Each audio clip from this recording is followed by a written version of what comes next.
우리는 매 주일 몇 주일째 인생을 믿음으로 직면하자. 다시 올 수 없는 인생. 한 해 한 해 인생을 믿음으로 직면하자. 이런 주제의 시리즈로 하나님의 말씀을 듣고 있습니다. 이제 오늘은 연장성산에서 네 번째로 진실한 믿음이란 무엇인가? 자, 인생을 믿음으로 직면하자 그랬는데 그러면 진짜 믿음이란 무엇인가? 이러한 제목으로 하나님의 세미한 음성을 듣기를 원합니다. 성경은 우리에게 진실한 믿음이 있다고 가르칩니다. 진실한 믿음. 그러면 상대적으로 가짜 믿음이 있다는 거 아니겠어요? 바른 믿음이 있는가 하면 올바르지 않는 믿음이 있다는 거 아니겠습니까? 지상교회는 예복을 입지 아니한 사람처럼 거짓 믿음을 가진 사람들이 있어요. 한국교 이단들 있잖아요. 여호와 증인을 비롯해서 신천지, 하나님의 교회, 통일교회. 때로는 기성교회 안에 신천지가 들어와 가지고 몇 년을 속이잖아요. 그래놓고 교인들 부정적인 불평적인 얘기, 교회 불평, 목사 불평 얘기해가지고 어느 날 탁 터뜨려서 교회를 무너지게 하며 산 옮기기, 교회를 완전히 매수해버리는 그런 작은 교회들도 없지 않아 있어요. 몇 년 전이었어요. 신천지들이 교회마다가 들어가 있는데 어떻게 정보가 새가지고요. 군포지역에도 약 300개 교회가 있는데 신천지가 들어가 있는 교회들 명단이 쭉 있어요. 저도 긴장해서 보았죠. 혹시 우리 교회도 신천지가 들어왔나? 다행히 우리 교회는 없었습니다만은 군포에도 한 30의 교회가 신천지가 들어가 있더라고. 이렇게 책자에 나타나 있어요. 다행입니다만은 거짓 믿음이 있습니다. 올바른 믿음이 있는가 하면 거짓 믿음이 있습니다. 지상교회는 거짓 믿음의 소유자도 섞여 있는데 주님께서 마지막 때에 양과 염소로 구별한다고 하잖아요. 그래서 오늘 여러분들은 정말 신실한 믿음의 사람, 양이 되어지기를 주님의 이름으로 축원합니다. 하나님을 기쁘시게 할 수 있는 유일한 방법은 진실한 믿음밖에 없습니다. 그래서 야고보 사도는요, 진실한 믿음이 아닌 것에 대해서 몇 가지를 얘기를 합니다. 진실한 믿음이 아닌 것. 첫째는 뭐냐? 단순히 말하는 것은 믿음이 아니라는 거예요. 단순히 말만 있는 것은 진실한 믿음이 진짜 믿음이 아니랍니다. 어떤 사람이 자기가 믿음이 있노라라고 말은 하는데 행동하는 모습이 없어요. 믿음이 행동으로 나타나야 되는데 물론 우리가 완전할 수는 없어요. 그래도 그 믿음이 행동으로 나타나야 되는데 그렇지 않다면 그건 짝퉁 믿음이라, 거짓 믿음이라, 진짜 믿음이 아니라고 야고보 사도가 얘기한단 말이에요. 그래서 우리는 긴장하지 아니할 수가 없어요. 오늘 본문 14절을 다시 한번 읽어볼까요? 14절 시작. 내 형제들아, 만일 사람이 믿음이 있노라 하고 행함이 없으면 무슨 이익이 있으리요? 그 믿음이 능히 자기를 구원하겠느냐? 여기서 중심 단어가 뭔지 아세요? 여기서 14절에서 있노라 하고, 예, 믿음이 있노라 하고, 있노라 하고가 중심 단어예요. 있노라 하고, 다시 말하면 말만 하는 거예요. 나는 믿음이 있다고, 믿음이 있는 척 한다고, 믿음이 있다고, 있노라 하고, 자기가 믿음이 있노라 하지만은 행함이 없으면 그가 가진 믿음은 바로 짝퉁 믿음이라는 겁니다. 예수님께서 마태복음 7장 21절 또 이렇게 얘기합니다. 함께 읽어볼까요? 시작. 나더러 주여 주여 하는 자마다 천국에 다 들어갈 것이 아니요 다만 하늘에 계신 내 아버지 뜻대로 행하는 자라야 들어가리라. 말은 주여 주여 막 하는데 행함이 없다면, 아버지 뜻대로 행하지 않는다면 어떻게 천국에 들어가겠느냐. 자, 여기서 여러분들이 오해하면 안 됩니다. 천국은 예수들을 영접함으로 들어갑니다. 예수들을 믿음으로. 어떤 믿음이냐? 성부 하나님이 죄의 싹은 사망인데 내가 그래서 죄의 대가로 죽을 수밖에 없는데 나를 대신해서 죽을 수 있는 분, 한 분 예수를 보내가지고 그분이 내 죄를 짊어지시고 십자가에 죽으셨다. 그걸 믿는 겁니다. 그리고 그 믿음도 하나님 주신 선물이에요. 아무나 믿는 게 아니에요. 바닷가의 모래알과 같이 하늘의 별수와 같이 수많은 사람들이 이 땅에 있는데 하나님이 딱 택해서 선택해서 예정해서 그런 사람을 언젠가 믿게 하십니다. 하나님이. 그걸 다 은혜라고 하지요. 공로, 노력, 자격으로 주어진 것이 아니라 순전히 하나님의 주권으로 너는 내 것이야 라고 해가지고 믿음의 선물을 주었어. 어떻게? 성령님을 보내. 내 마음에 성령님이 들어와. 그 성령님이 나로 하여금 그 성부 하나님의 구원의 계획, 예수님을 보내가지고 예수님 대신 죽게 해서 죄인을 살리겠다라고 하는 그 계획을 믿게 하는 것. 또 그 성령님이 예수님이 오셔가지고 하나님 아버지의 말씀에 순종해서 십자가에 못 박혀 죽으셨다. 그걸 믿게. 누가요? 내 안에 성령님이. 그리고 그 뒤에는 이제 믿은 뒤에는 성령님이 나를 성장시켜 나가. 감동시켜. 나를 변화시켜 나가. 성령님의 역사예요. 그건 순전히 은혜입니다. 그런데 그건 구원의 은혜고 여러분 노력이나 공로 자격이 아니고 그렇게 구원은 하나님의 순전히 선물이고 그 뒤에는 이제 여러분들 이제 믿음이 성장을 해야 돼. 구원하는 믿음은 선물이었고 그 뒤에 여러분들이 풍요의 강을 건널 수 있는 비결은 믿음이 성장을 해야 돼. 그래서 요한복음 10장 10절에 인자가 온 것은 양으로 하여금 생명을 얻게 하고 더 풍요로움을 얻게 하려 함이라 그랬는데 예수님이 오신 목적은 여러분 생명을 얻는 것, 구원을 얻게 하는 거야. 또 두 번째는 더 풍요로움을 얻게 하려 함이라. 그 뒤에 생명을 얻고 나면 풍요로움을 얻어야 되는데 어떤 풍요로움이냐니까 여러분들의 생활 속에서 아버지 노릇 해주신 하나님이 창조주, 치료자, 구원자 노릇을 해주시는 거예요. 그리고 여러분들이 치료해 주시고 풍요롭게 하시고 위로해 주시고 상담해 주시고 그렇게 해가지고 여러분 마음에 풍요를 주는 거예요. 그것 때문에 오셨다는 겁니다. 두 가지예요. 천국 가는 것, 또 하나는 이 땅에서 하나님의 주권을 믿고 하나님 다스림 속에서 하나님의 섭리 계획 속에서 하나님 노릇 해주시니까 내가 행복, 풍요를 누리는 거예요. 그것 때문에 오셨다는 거예요. 그런데 진짜 믿음은 단순히 말하는 것이 아니라는 거예요. 말로만 주여 주여 할 뿐이지 하늘에 계신 아버지의 뜻대로 행하지 않는 사람은 천국 들어갈 수가 없다. 은혜로 구원 받았는데 그 뿌리가 예수 그리스도에게 내려가 있는 사람은 성령님을 선물로 받았어. 그래서 예수를 믿게 되었어요. 그럼 내 안에 예수님이 계셔. 어떻게 계시냐? 영으로 계셔. 영으로. 예수님이 영으로 계세요. 전에는 예수님이 승천하시기 전에는 공간 안에서 활동을 하셨는데 그러다 보면 이스라엘에서만 활동할 수 없잖아요. 육체만 가지고 있으면. 그러나 승천하신 후에 영으로 성령을 보내셔가지고 성령이 세상에 충만해. 시간과 공간을 초월해. 그 성령님이 나로 하여금 성부 하나님의 구원의 계획을 믿게 하고 예수님의 성취 십자가에 못 박혀 죽으신 걸 성취라고 그래요. 그걸 믿게 하는 거예요. 알게 하고 믿게 하는 거예요. 그런데 그런 것이 있는 사람은, 그래서 예수님을 영접한 사람, 예수님 마음에 모시는 사람은 자동적으로 열매가 나타난다는 거예요. 물론 완전할 수는 없지만 다르다 이 말이에요. 행동이 그래도 다르다. 완전할 수는 없지만 안 믿는 사람하고는 다르다. 야고보는 우리가 행동으로 구원받는 것은 아니지만 구원을 받은 사람은 믿음이 행동으로 나타나야 된다라고 얘기합니다.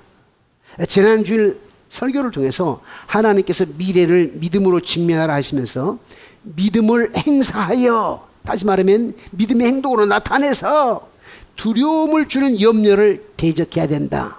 그러니까 여러분들이 믿음의 행동으로 나타내려면 무엇으로 나타나야 되느냐면, 안 믿는 사람들이야, 믿음이 없는 사람들 늘 염려만 하죠. 늘 두려워만 하죠.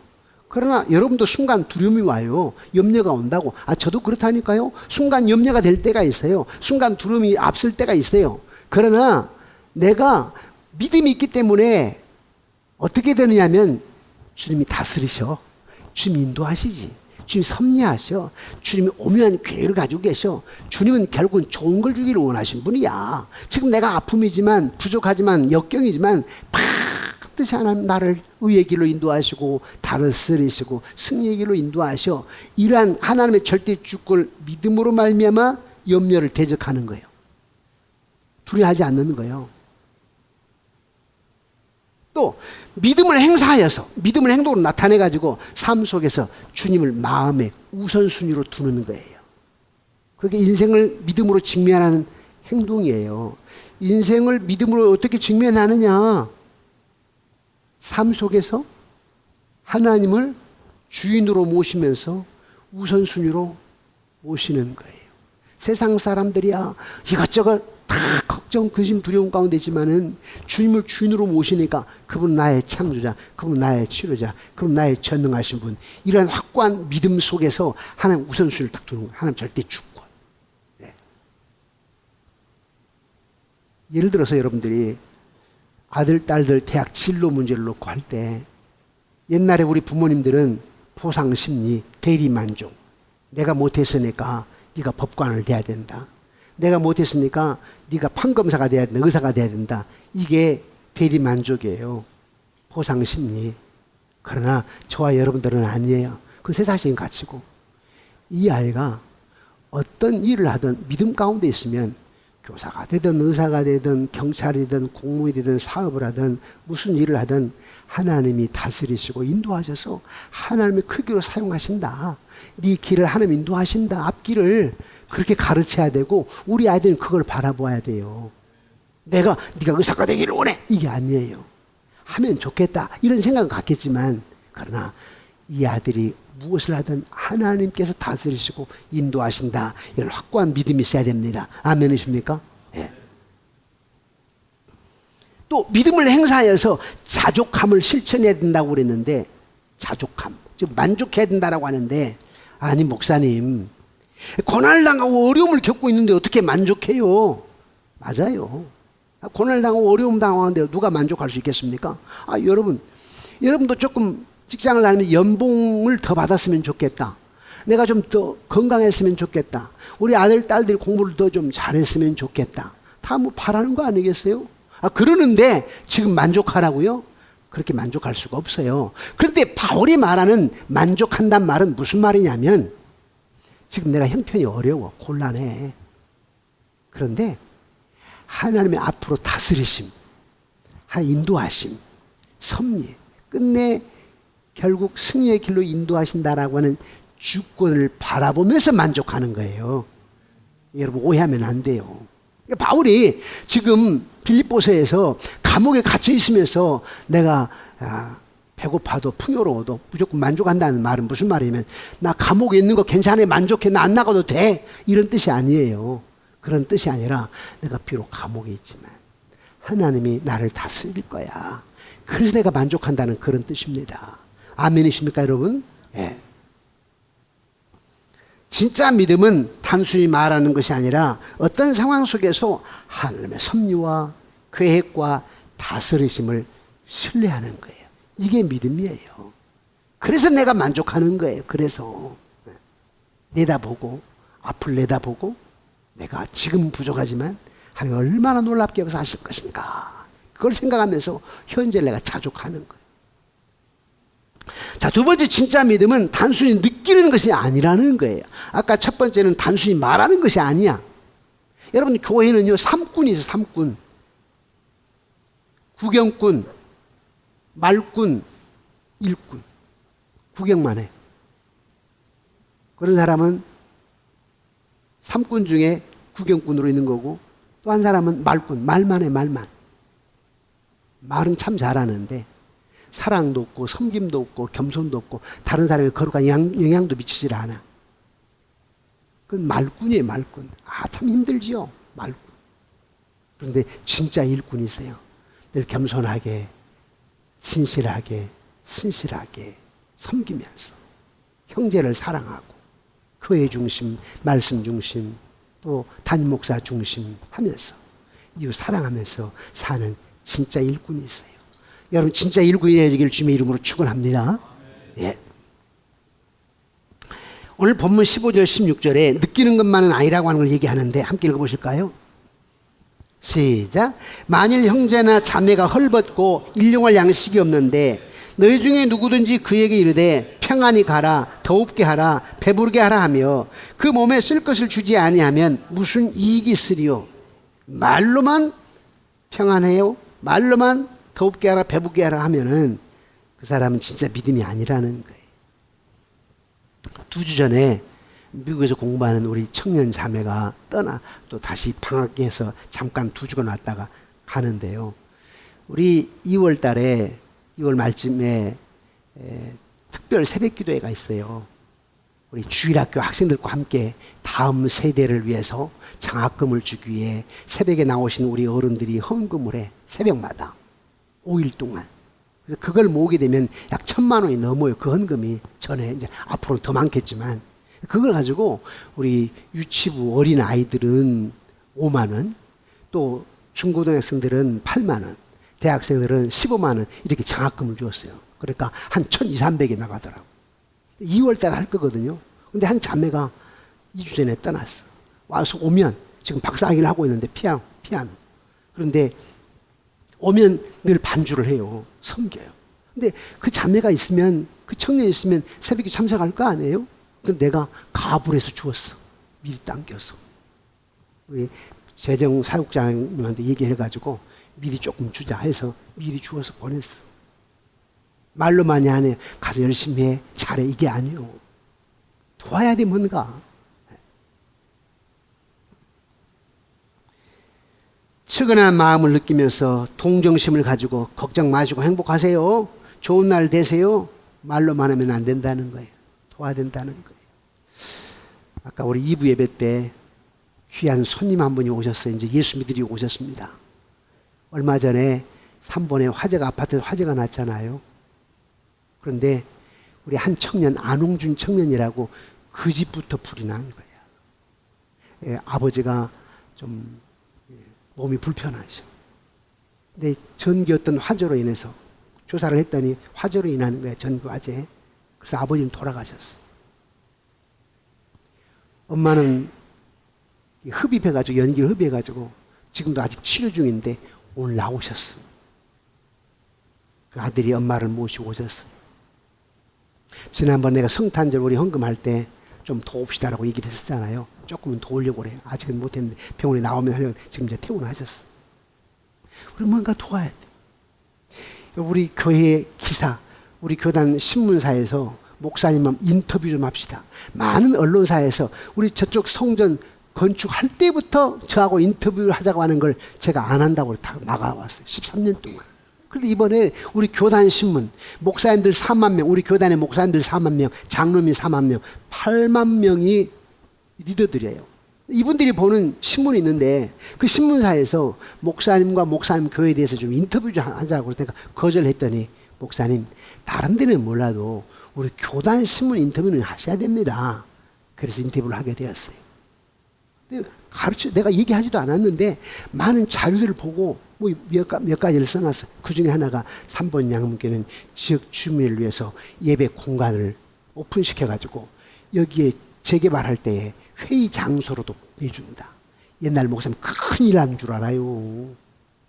담배 냄새 나는 사람은 어떻게 교회 들이냐고 큰일 날 소리를 한다고 하지요. 그건 아니에요. 교회가 거룩한 영향력을 미쳐요. 오시오. 대신 교회 안에 담배는 피우지 마시오. 와서 회의하게 하는 거예요. 안 믿는 사람 와가지고 와, 교회 안에 들어가면 이거 좋더라. 야, 그 목사님 좋으네. 회의하게 되면 제가 음료수도 대접한다니까. 어떤 영향력을 미쳐야 될 거 아니겠어요? 행동하는 교회가 돼야 돼요. 교회 문 탁 클로스 닫아버리고 들어오지 마시오 하면 안 돼요. 자꾸 교회는 문을 열어놔야 돼. 안 믿는 사람들에게 열어놔야 돼. 말로만 더웁게 하라, 배부르게 하라, 평안히 가라 하면 안 돼요. 또 작년에 30주년을 맞이해가지고 군포시에다가 불의돕기로 몇백만 원을 내놓았더니 그게 또 이제 이 경기 헤럴드에서 신문 기사화 해가지고 어떻게 우리 기독신문 기자도 그걸 보았는지 그걸 딱 내놓았잖아요. 3번 양문교회는 이웃 주민들을 예배 공간을 오픈시키는 교회. 그리고 군포시에 어려운 사람들을 돕는 교회. 그렇게 하면서 쭉 기사화 시켜놨잖아요. 그러면은 자, 뭐가 유익하냐면 지방에 있는 목사님, 장로님들이 아들, 딸들이 서울로 시집가고 직장 가고 할 때 대학을 졸업하고 직장 간다나 시집장 가고 서울로 오게 되면 경기권 오게 되면 야, 3번에다 얻어라. 3번 양문교로 가라는 거 아니에요? 잘 교회는 성장하게 돼 있어요. 우리는 말로나 느낌만으로는 진짜 믿음이 아니다. 또 진짜 믿음이 아닌 것은 뭐냐? 생각하는 그것이 아니다. 생각만 하는 것은 믿음이 아니다. 오늘 본문 18절에 이렇게 얘기합니다. 함께 읽어보실까요? 시작. 어떤 사람은 말하기를 너는 믿음이 있고 난 행함이 있으니 행함이 없는 내 믿음을 내게 보이랴. 난 행함으로 내 믿음을 내게 보이려 하리라. 야고보는 믿음은 단순히 생각하는 것만은 안 된다. 행함이 있어야 된다 라고 하는 것입니다. 믿음은 영향력입니다. 믿음은 뭐라고요? 영향력. 이 목사가 믿음이 있으면 내 가족들에게 영향력을 미쳐야 돼요. 저는 이제 양가 형제들이, 양가 부모님은 다 소천하셨고 양가 형제들이 있는데 적어도 우리 형제들이 야, 우리 매제 목사님 진짜 목사님 같아. 우리 여동생이나 누나가 매형이 야, 우리 오빠는 우리 처남은 진짜 믿음 진짜 목사야 해야 될 거 아니에요. 제가 액체 4세 연합신앙 강의를 하는데 우리 학생들이 야, 우리 교수님은 진짜 목사님 같네 그래야 될 거 아니에요. 근데 완전할 수는 없지만은 아이고 교만하고 어쩌고 저쩌고 뭐 가르치기는 쩍쩍 하는데 이래버리면 안 되잖아요. 내가 목회를 나중에 마칠 때까지도 역시 마찬가지, 마치고 나서 역시 마찬가지. 여러분도 한번 체크해 봐야 돼요. 여러분 형제들이 여러분의 영향력 있는 믿음을 인정해 주는지 제가 언젠가 얘기했잖아요. 제 사이가 처음에 딸아이가 사귄다고 하길래 제가 만났는데 부모가 안 믿는데 교회 안 나가는데 아니 목사가 그렇게 허용하면 되겠습니까? 안 된다. 그런데 또 찾아왔어요. 그래서 너희 부모님이 전에도 안 믿었냐? 믿었대요. 근데 지금 왜 교회 안 나가시냐? 내가 제 입으로 말하기 참 그러는데 큰아빠가 목사님이셨대. 큰아빠가 돈 다 차지했대. 동생들 나눠주지 않았대. 부모에게. 본이 되겠어요? 교회 다 나가버렸대. 그래서 제가 시켰어요. 네가 큰아빠를 찾아가라. 그리고 큰아빠 제가 신학대학원에 왔습니다 하게 되면 그 큰아빠의 마음에 뭔가 달라질 거야. 그 계기로 너희 부모님들, 너희 삼촌들, 다른 분들도 예수 믿는 계기가 되지 않을까? 그래서 너희 부모님 예수 믿게 되면 그때 내가 허용할게. 그랬어요. 얘가 제일 큰 오빠를 찾아간 거야. 목사님을. 큰아빠 제가 신학대학원에 들어갔습니다 그랬더니 껴안고 우시더래요. 두 아들을 놓고 기도를 했는데 두 아들 다 신학을 안 갔는데 내 기도가 너를 통해서 응답이 되는구나 하고 깨달은 거야. 뭔가를. 그래놓고 형제들에게 사과하는 거예요. 다시 이제 형제들 회복이 됐어. 신앙. 그 부모가 다시 1년 동안 이제 다시 교회를 다닐 때 1년 다녔다는 소식을 듣고 부모를 제가 불렀어요. 아니 나는 여자 아빠잖아요. 근데 또 목사니까 영권으로 불렀어. 내가 이렇게 해서 됐으니 결혼을 허락하겠습니다. 얼마나 좋아하는지. 지금은요 안수집사가 되고 권사가 되고 날마다 새벽기도 가고 바로 위에가 또 목사님 집이래요. 얼마나 감사한지요. 그래야 돼요. 예? 영향력을 발휘해야 돼. 예?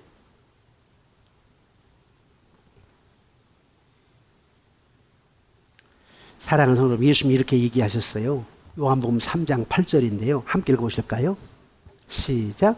바람이 임으로 불매 너희가 그 소리를 들어도 어디서 와서 어디로 가는지 알지 못하나니 성령으로 난 사람도 다 그러하니라. 아멘.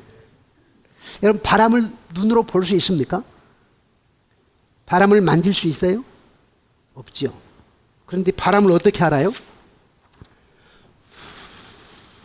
바람 안 보인다고 흔적을 통해서 알 수가 있어요. 자, 여러분이 성령 받은 거 어떻게 알 수 있어요? 흔적을 통해서. 어떻게? 열매를 통해서 행동하는 믿음. 그러면 갈라디아서 5장 22절 23절에 성령의 9가지 열매가 있는데 사랑, 희락, 화평, 오래 참음, 자비, 양선, 충성, 온유, 절제. 9가지 열매. 사랑, 하나님 사랑, 이웃 사랑. 이게 성령의 열매예요. 교회 안에 사랑이 나타나야 돼. 여러분 청년들 사랑해야 된다니까요. 어린이 아이들 사랑해야 돼요. 옆에 저 장로님 사랑해야 돼. 저 군사님 사랑해야 돼. 저도 역시 마찬가지예요. 솔직하게 표현하면 저 장로님 목사의 마음을 아프게 할 때가 있어요. 그래도 나는 목사니까 당신이 별리길 해도 나는 주님의 마음으로 당신을 사랑해. 사랑해야 돼. 어떤 일이 있다 할지라도 주님의 심장 가지고 사랑해야 돼. 그렇지 않으면 그건 쭉정이에요. 쭉정. 진짜 믿음은 70번씩 7번까지 용서하라고 그랬잖아요. 그럼 490번인가? 아니요. 끝없이 용서하라는 뜻이에요. 용서해야 돼. 그리고 이렇게 생각해. 하나님 다스리심을 믿는 거예요. 저 사람 안 변해. 우리 흔히 이렇게 저 사람 안 변한다고 이렇게 얘기해요. 내가 변화시킬 수가 없어요. 주님이 하시면 가능한 거지. 내 아내 안 변해. 내 남편 안 변한다고. 그런데 주님이 하시면 가능해요. 아멘이십니까? 그래서 내가 하나의 주권 다스리심을 믿고 나가는 거야. 주변 사람들은 그러지. 안 된다고 하지. 근데 내가 믿는 하나님은 되는 하나님이야. 그러니까 하나의 주권 다스림을 믿고 나가는 거야. 까짓건 뭐 하나님이 하시는데, 아니 그렇게 완악했던 바로 왕 느부갓네살 왕의 마음을 누가 움직였어? 하나님이요. 그렇기 때문에 우리가 내 아내, 남편, 형제들도 여러분 마음속에 참 모질게 한 분도 있을 거라고 안 믿는 분들 가운데, 그래도 여러분 사랑해야 돼. 그래도 동서 생일이 되면 선물이라도 하나 보내야 돼. 카톡으로 뭐 피자라도 한 판 보내야 돼. 그래야 그게 거룩한 영향력이고, 나중에 하다 보면 나도 교회 나가볼까? 예수 믿을까? 달라지는 거예요. 믿음은 영향력입니다.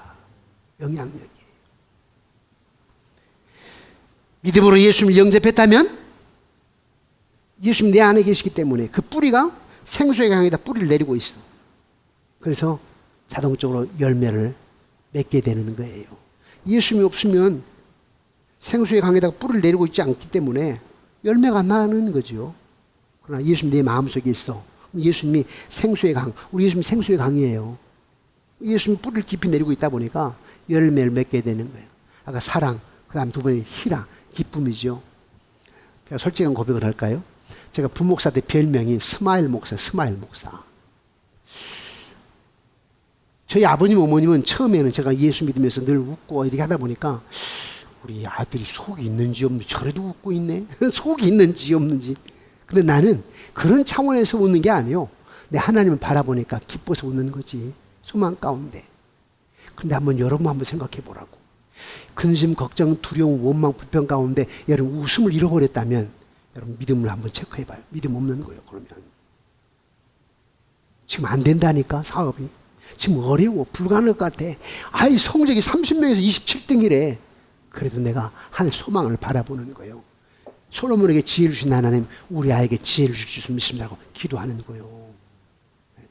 우리 딸이 지금 마흔이 다 됐는데 결혼을 못했어. 그래도 하나님께 맡기고 기도하는 거예요. 하나님, 내가 눈 감기 전에 내가 산일을 보기를 원합니다. 우리 딸이 결혼하기를 원합니다. 지금은 애미가 살아있으니까 괜찮은데 내가 죽고 천국 가고 원하면 우리 딸 안 돼요. 꼭 나는 하나님의 절대 주권을 믿습니다. 기도하는 거예요. 기도하는 거예요. 제가 부목사 있을 때요, 여전사님이 56 되신 여전사님이 결혼했다니까. 그때까지 처녀였어요. 48살 되신 처녀 전사가 3명 있었는데요. 큰 교회니까 여자 전사님들이 많아요. 3명 다 결혼했다니까. 와, 56부터 시작을 해가지고 소망이 있어요.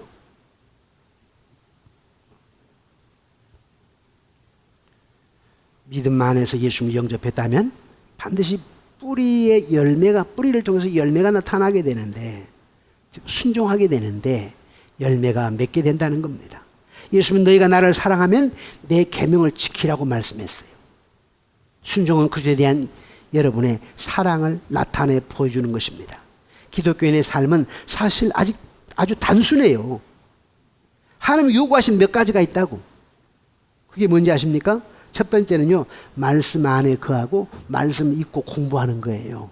그래야 순종하지. 말씀을 알아야. 근데 우리가 늘 말씀을 읽지 않고 있다가 잊어버리고 살아. 그러다가 말씀 읽다 보니까 형제를 사랑하라네. 이런 것이 7번도 용서하라네. 그것 때문에 전화를 걸어가지고 동서 미안해 할 수 있는 거 아니요. 그래서 성경을 늘 읽어야 돼. 근데 설교만 들어가지고는 안 돼요. 일주일에 한 30분 설교만 들어가지고 이 말씀이 순종하는 건 쉽지 않아요. 세상 속에 나가서. 그래서 여러분 날마다 성경을 읽고 성경 공부도 하고. 금년부터는 제가 이렇게 하려고 합니다. 코로나 이후에 제자 훈련하기 많이 힘들고 하니까 또 교인들이 많이 성장하고 하니까 또 때로는 성도님들이 목사님에게 배우고 싶어 하고 또 사모에게 배우고 싶어 하고 하다 보니까 내가 다 감당할 수 없어. 금년부터는 우리 부교육자도 제자 훈련을 많이 하지만 제가 교환을 만들어서 문자로 교회 통신위원회 많이 들어갈 거예요. 문자로 교인들에게 짧게 2페이지 정도로 해가지고 매주마다 보내려고 해요. 그걸 보고 읽게, 묵상하게. 금년부터는 그걸 시도하려고 합니다. 전 교인 제자화. 그래서 오늘 성경 읽는 부분을 체크를 하고. 그래서 기독교인의 삶은 아주 단순한데 하나님 요구하시는 것이 뭐냐? 말씀 안에 있고 말씀을 공부하고 말씀을 묵상하고 말씀대로 순종하는 거예요. 또 두 번째는 뭐냐? 기도하라는 명령이에요. 말씀과 기도. 기도하라고 하는 명령을 주었어요. 데살로니가서 5장 17절에 쉬지 말고 기도하라. 여러분 다른 사람을 놓고 기도해야 돼요. 다른 사람을 놓고. 얼마나 다른 사람을 놓고 기도하십니까? 자, 여러분들이 주일날 헌금 드린 거 있잖아요. 우리 재정사회국장님이 헌금 기술을 다 해가지고 컴퓨터 작업을 다 끝낸 뒤에 리스트를 다 뽑아놓은 뒤에 그 헌금 봉투를 가지고 저에게 주세요. 왜 그런지 아세요? 목사님, 헌금 봉투에 이러이러한 기도 제목이 있습니다. 그걸 주시는 거예요. 그래서 제가 그 기도 제목을 놓고 기도를 해. 그런데 책상 위에 놓고 쌓아놓고 기도를 하지만 내가 또 다니면서 기도해야 되니까 카메라를 찍는다니까요. 찍어서 가지고 다니면서 기도를 하는데 여러분 헌금할 때 가능한 기도 제목을 쓰십시오. 자, 목장 헌금 봉투가 60장이 딱 올라왔다고 합시다. 근데 이걸 보고 제가 기도를 했는데 이렇게 기도 제목이 없으면 넘겨. 그냥 던져 이렇게 하고. 기도 제목 있는 보고 기도하고 한쪽에 놔.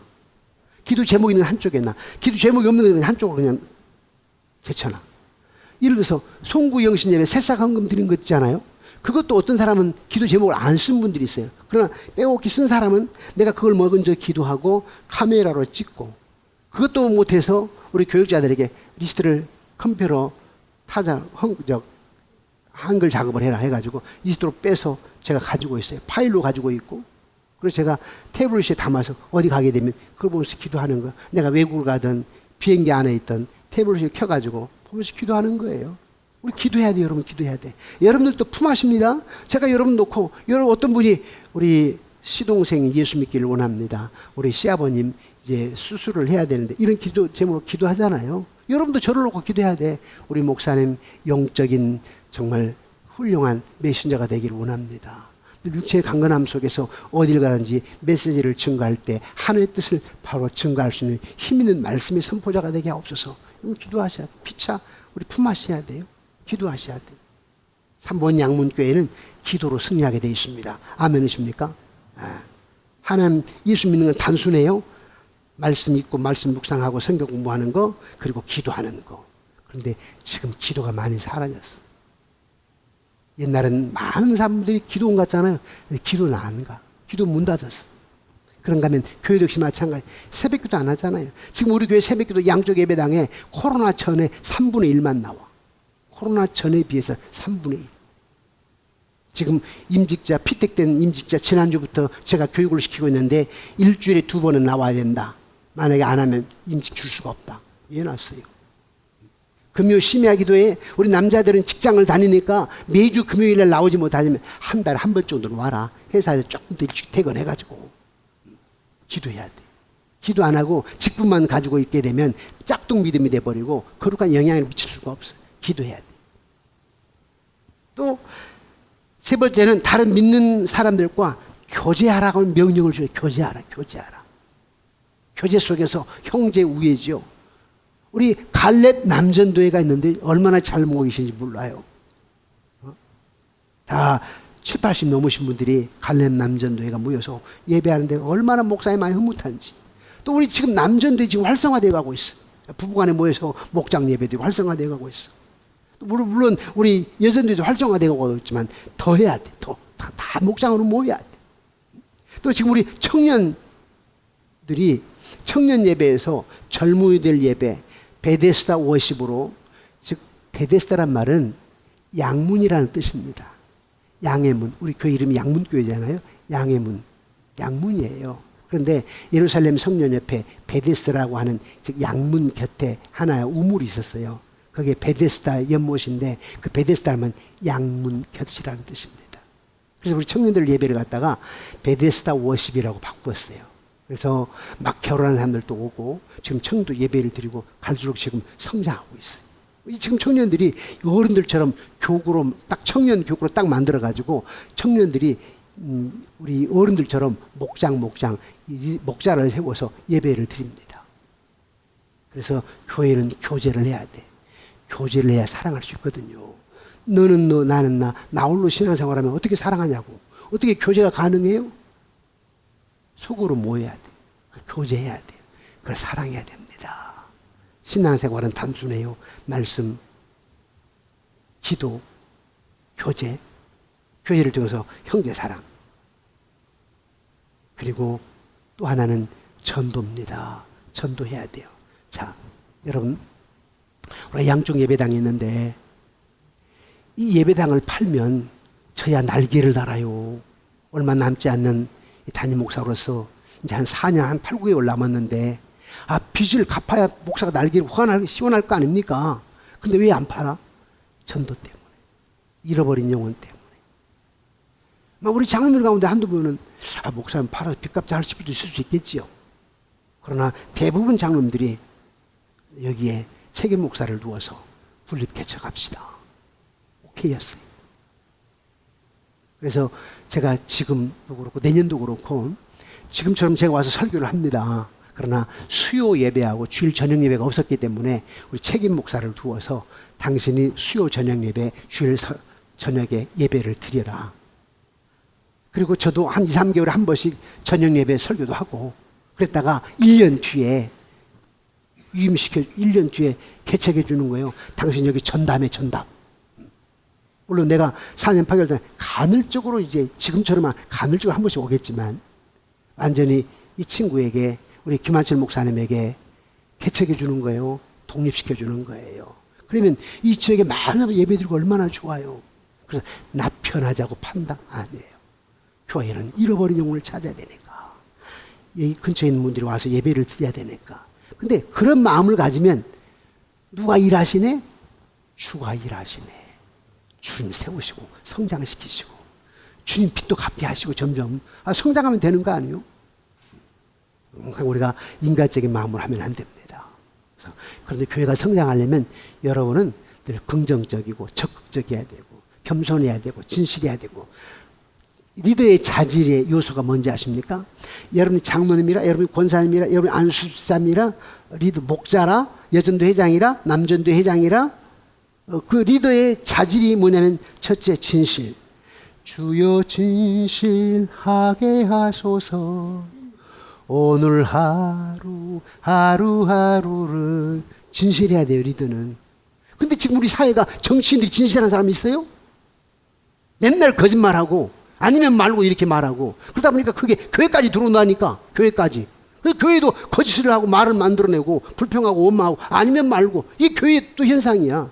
교회는 달라야 돼요. 진실해야 돼요. 또 겸손해야 돼요. 리더는 겸손해야 됩니다. 목사가 겸손해야 되고 장로님이 권사님이 겸손해야 돼요. 위세를 부리면 안 돼. 무슨 장로, 권사, 목사가 무슨 세상 어떤 쥐인가? 아니에요. 낮아지고 섬겨라는 거예요. 그래서 낮아지고 섬기는 거예요. 섬기는 거. 리더는 섬김이에요. 겸손이고. 그렇게 함으로써 뭐가 되느냐니까 전도가 되는 거예요. 다른 사람들이 보고 야, 저분은 진짜 목사님이네. 진짜 교회네 하면서 교회로 오다 보면 교회가 전도가 되는 교회로 오게 되면 전도가 나타나지 않겠어요? 우리 교회가 이기를 팔지 않고 여기 지교회로 개척해 주려고 하는 이유는 뭐냐면 전도 때문이에요. 잃어버린 영혼을 찾기 때문에 그게 가장 큰 사명입니다. 잃어버린 영혼을 찾는 것이 큰 사명이에요. 마태복음 28장 19절에 20절에 그럼 너희는 가서 모든 족속으로 제자를 삼아 아버지와 아들과 성령의 이름으로 세례를 주고 그게 뭐예요? 전도입니다. 사도행전 1장 8절에 오직 성령이 너희에게 임하시면 너희가 권능을 받고 예루살렘과 온 유대와 사마리아 땅까지 내 증인이 되라. 오직 증인 전도입니다. 교회가 존재하는 목적이 무엇인가? 오늘날 저와 여러분 존재하는 목적이 무엇인가? 목사요, 장로요, 권사요, 집사의 직분을 준 존재의 이유가 무엇인가? 그걸로 위세하라고 행세하라고 하는 것이 아니라 선교하고 전도하라. 거룩한 영향을 미쳐서 앞는 사람이 교회에 오게 하고 하나님 나라를 그들이 유업으로 얻게 하라. 이 사명이에요. 그래서 우리 저와 여러분들은 전도의 사명이 있습니다. 이런 행함이 있어야 돼요. 말씀, 기도, 교제, 형제, 사랑, 전도, 이것이 믿음의 행동인데 이런 행동으로 진짜 믿는 자가 되어서 하나님 여러분들에게 이야 믿음 좀 봐라. 나 이만한 믿음을 보지 못했네. 내 믿음이 크도다. 라고 하나님으로부터 칭찬듣고 그래서 먼저 그의 나라 그를 구하라. 그러면 이 모든 것을 너에게 더하시리라. 들의 벽화 봤지? 공중나는 새를 봤지? 내가 다 입히고 먹이지 않느냐? 하물며 너일까 보냐. 그래서 여러분들의 삶이 믿음 안에서 하나님의 역사로 풍요로워지기를 행복하기를 주의 이름으로 축원합니다.